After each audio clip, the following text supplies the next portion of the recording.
So I woke up probably around maybe 6 o'clock in the morning, and I went to take the pregnancy test. I didn't want to let Jonas know that I was doing it because if it was negative, I didn't want to disappoint him. Family for us was always very important, both of us growing up in larger families and always talking about how many kids we'd have and what their names could be. So I took it, and within seconds it turned positive. I'm waking up groggy and very excited, but very shell-shocked with the news while I'm still in my bed, still waking up. At first I was kind of offended, like, you're not excited?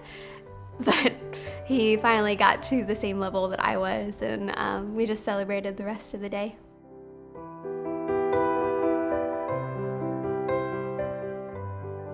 We lived in an 800 square foot apartment.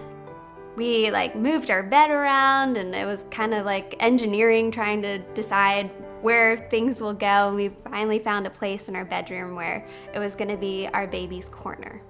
We went into a doctor's appointment early October, a normal checkup. We had now seen pictures of our son, and we had our name picked out. We weren't telling it to people yet. We were being secretive. The ultrasound tech, who was normally very talkative, was a little bit quieter than she had typically been. And she didn't say a word until she said, "You're gonna have to see the doctor." And she said that our baby was not well. Your son has something called fetal hydrops. And it's a significant amount of fluid surrounding his abdomen. And that means there's something wrong. And you'll need to see a specialist as soon as possible. He had something called ascites, or fluid, around his abdomen. Despite what the outcome was, I wanted to speak life.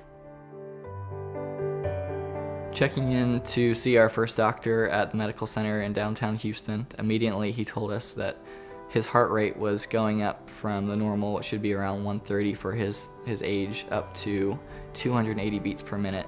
In my mind, it was like I had a healthy boy, and now all of a sudden he's not.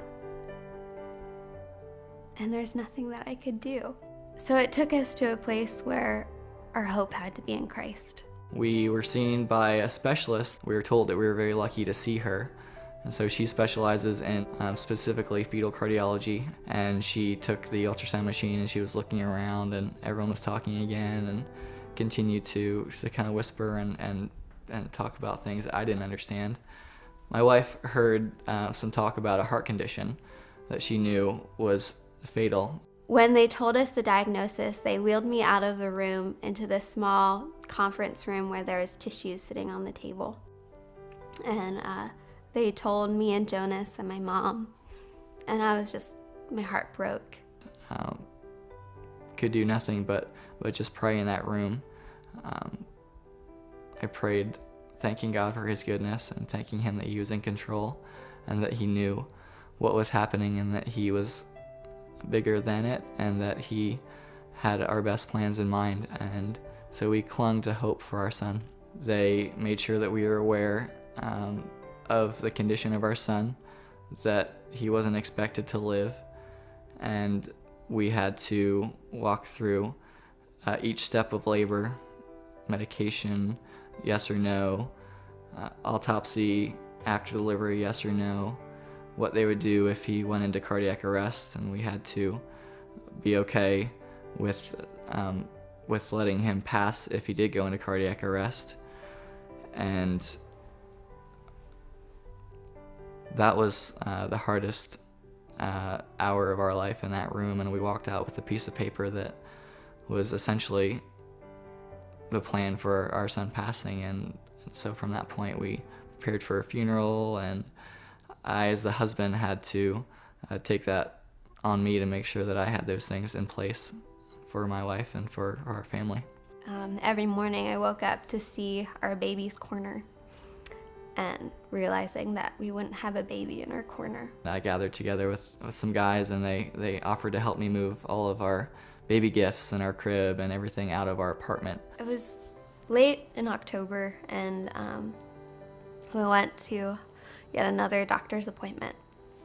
and the amount of fluid that he accumulated, they were surprised that he was still alive.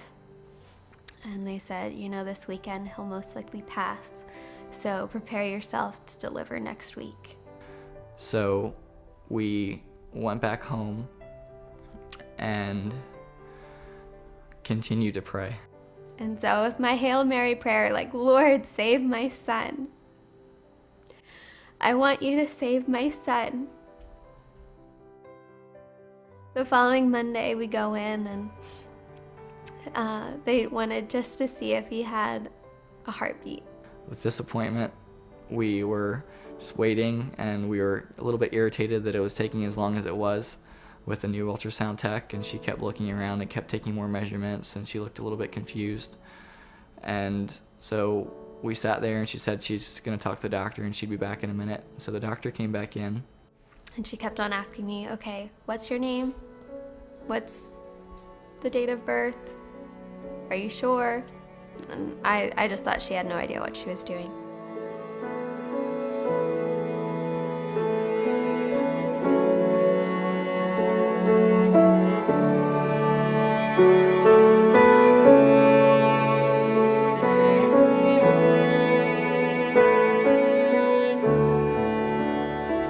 His words were divine intervention.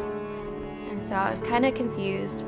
We stopped looking at the ultrasound pictures because I was always like, oh, he's getting better. And the doctor would always say, no, he's getting a lot worse. Her only job was to check for a heart rate, and the fluid around David's head, heart, and lungs had completely gone away.